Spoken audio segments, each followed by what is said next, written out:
ọmọ ó lágbára o.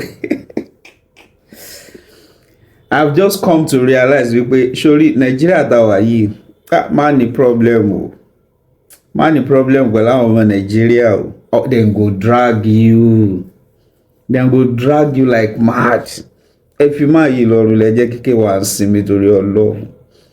Gbogbo wa la mọ̀ pé Davido pẹ̀lú Chioma on travel fún church wedding wọn.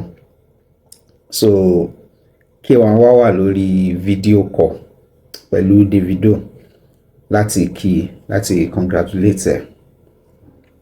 Ṣé believe pé àwọn ọmọ Nàìjíríà dẹ̀ so kí wọ́n wá express the feeling wọn pé ó dùn mí gan o, like I was unable to be there. Kìnìún kan he was now praying for Davido. Ibi táwọn kan tí wọ́n comment di kí wọ́n wípé well done bàbá abẹ wọn lè shake ẹ ẹsẹ̀ dúró síbẹ̀ kò sí nǹkan kan tó máa ṣe ẹ̀.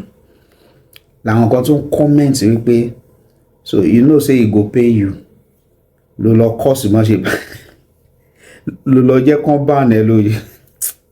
Ọmọ Nàìjíríà ọ̀yà wèrè nígbà tí ẹ mọ̀ pé ó máa dùn yín tẹ́ ẹ̀ nílé lọ́bẹ̀ báyìí tẹ́ ṣe lọ jáná mọ́ play lẹ́nu.